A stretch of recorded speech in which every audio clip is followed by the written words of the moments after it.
Hey girls, I'm really honored to be in front of you all today with a really wonderful and very bright woman from the University of North Carolina. I think that you guys are all at the stages of your adolescence, and as you grow into beautiful young women and confident young women, which is what Ashley Hall prides itself on. And we're so great, it's so great that we have Ashley Hall here. And I think that Dr. Bulik will explain to you and talk to you a little bit about who you are inside and not necessarily who you are on the outside. So we're very excited to have her. Just a little bit of background. She, as I said, is at the University of North Carolina. She's a professor of nutrition at UNC's Gilling School of Global Public Health and director of the UNC Eating Disorders Program. She has been featured or quoted in Vogue, Newsweek, New York Times, Wall Street Journal. She is the author of Crave, Why You Binge Eat and How to Stop, and the co-author of Runaway Eating. Bulik lives in Chapel Hill, North Carolina.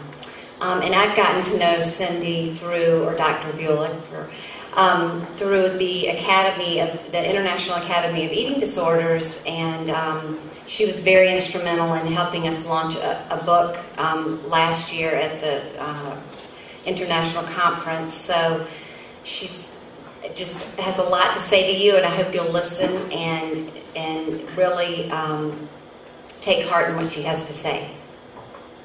Dr. Bulik.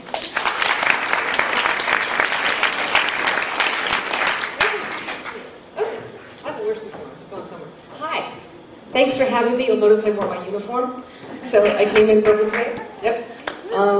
So I'm going to talk to you a little bit about the book, but a little bit more just about body esteem and self-esteem and how to pull them apart, because I think we do a really bad job and we conflate them, or we confuse body esteem with self-esteem. But first, I'm going to establish what I call my street cred. And for you grown-ups, that means street credibility, to make sure that, why is this woman talking to this school now? If I can get the clicker to work. So I went to sort of the equivalent of this school in Pittsburgh. This is the Winchester Thurston School in Pittsburgh. So I grew up with all girls, and I was educated with all girls. And I'm really grateful that I was educated with all girls, because I left that school not realizing that there were limitations out there and that there were people who thought that girls couldn't do anything. So when I left Winchester, I was completely convinced that I could do anything in the world, and I think that's probably why I've been doing all the stuff that I've been doing.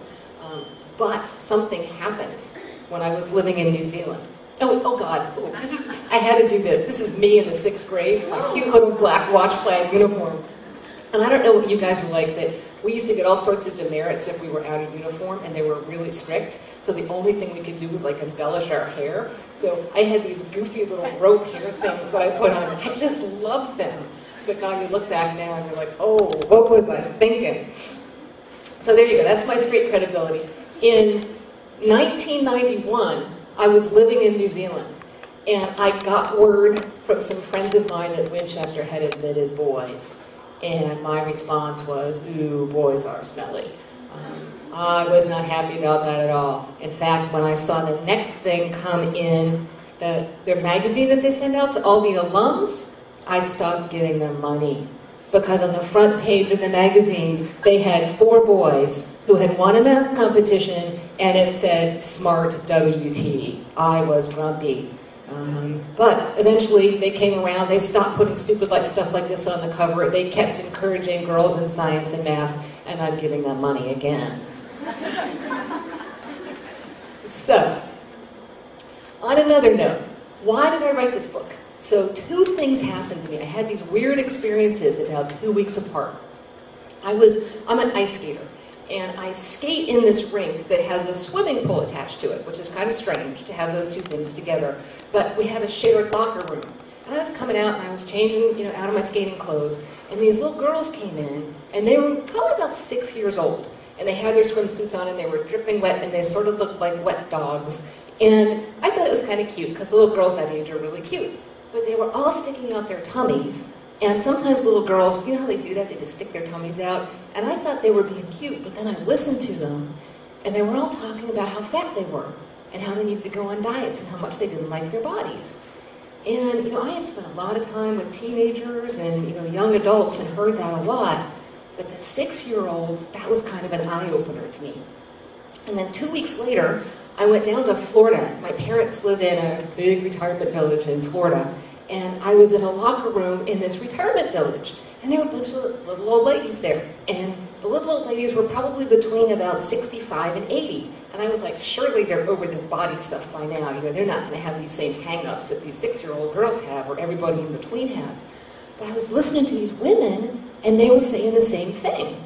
They were like, oh, not only am I saggy and wrinkly, but really fat, and I have to get a tummy tuck, and I need to get a facelift.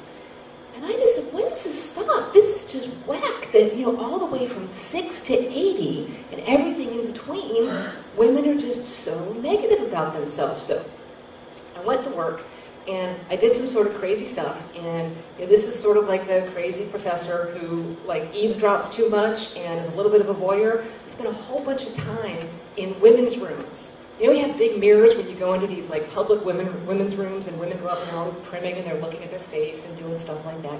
And I just watched girls and women as they approach mirrors to see how they do it. And one of the things that's amazing is it's not a pleasant experience.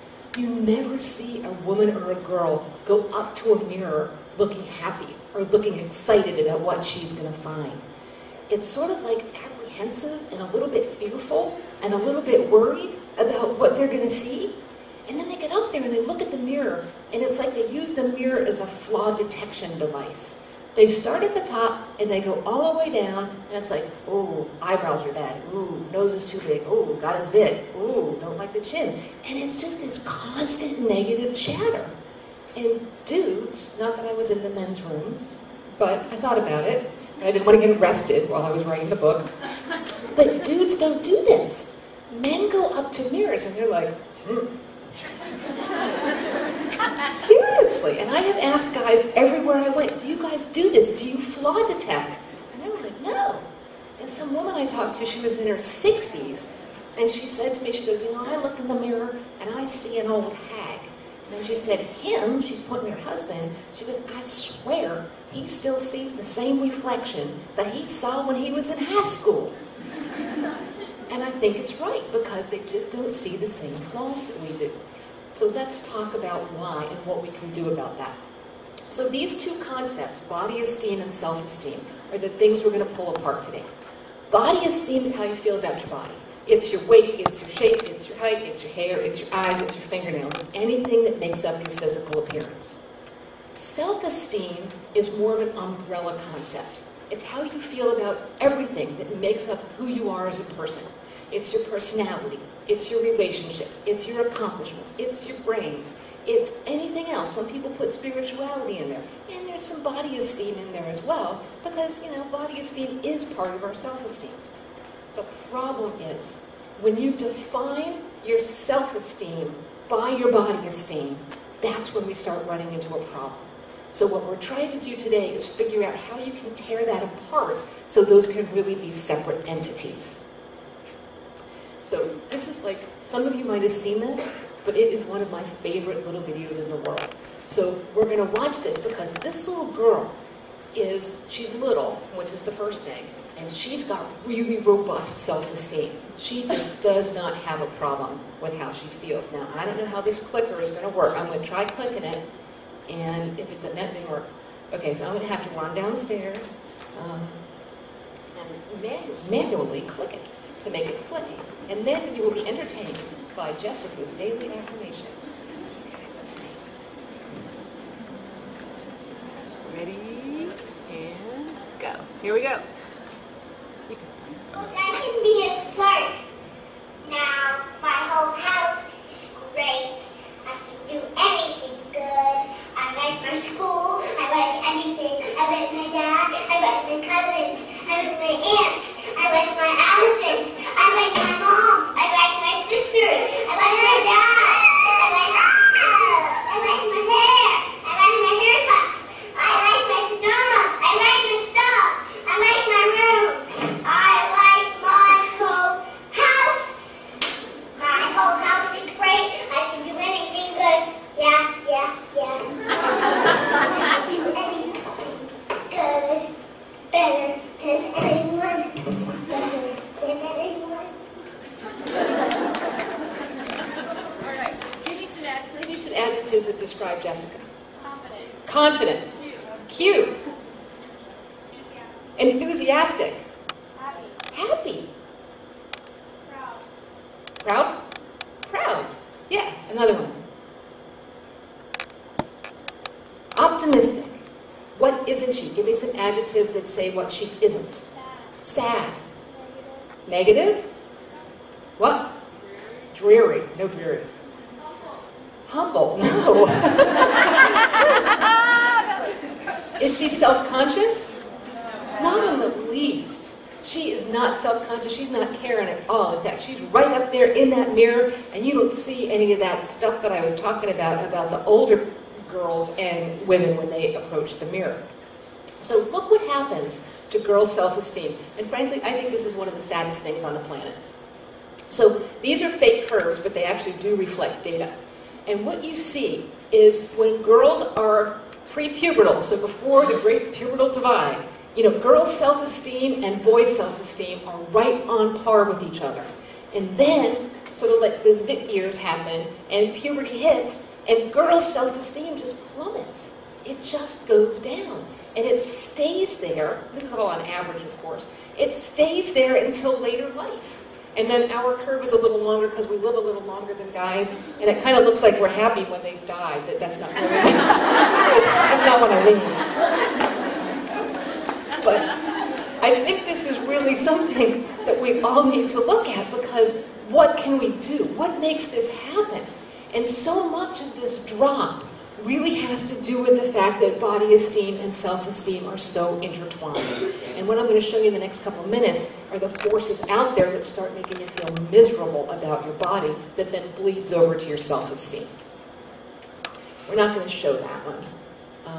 And this is just an example of what happens to someone when they cross and they just start feeling like they're not good enough at anything, and they're not pretty enough, or they're not perfect enough, and their self-esteem goes down.